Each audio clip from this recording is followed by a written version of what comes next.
All right, I am breaking my what ended up being 43-hour fast. I am choosing nutrient-dense foods that are going to support my gut and digestion. But obviously, as carnivores, we don't eat fiber or carbs, so we don't include that in the reintroduction. And we don't actually need fiber and carbs to feed your gut bacteria.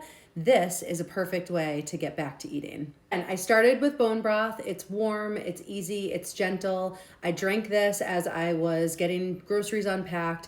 By the way, grocery shopping at the end of your fast, not an awesome idea, but we had to get some stuff anyway. I started with something really gut friendly with some good collagen, and now I'm moving to the soft boiled eggs. So with your protein and fat that you're reintroducing after you do a bone broth, you want to think about things that are easy to digest. I don't love reintroducing red meat right away, lots of fats. I just like to start with obviously some good, easy digesting eggs. You can choose like a slow cooked meat, like a stew meat, or some shredded chicken, reintroducing things like that easily. Just, I don't love to pour tallow and butter down my gut right away. I like to slowly kind of reintroduce foods. Some people ask me, why don't we include fiber at the end of a fast to feed the good gut bacteria? As carnivores, we know that we can thrive on animal-based foods completely, and things like collagen and gelatin are really wonderful for helping to heal your gut lining. Of course, fasting itself helps to do that too,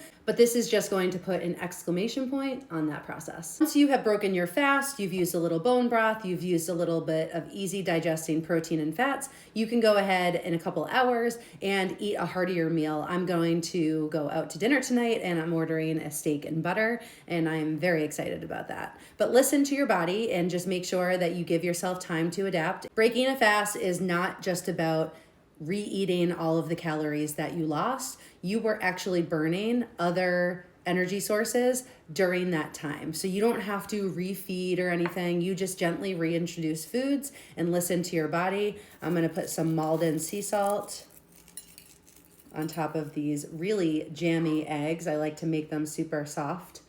And here we go. It's really nice to eat. So what do you think? Are you going to give fasting a try? Definitely don't need to start with a 42, 48-hour fast. Start nice and slow.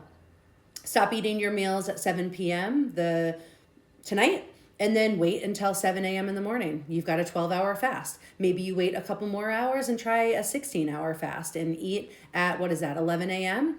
Eat your first meal at 11. And if that feels good for you, go ahead and start extending it. The key is just make sure that on the carnivore diet, you're fasting in a way that supports your body. You're listening to your hunger and hormones. If you don't know how to do that, reach out to me. I help people do that all day long. You want to make sure that you are breaking your fast well, that you are reintroducing food slowly, and that you are making sure that with fasting, you are still able to take in the amount of calories that your body needs to thrive.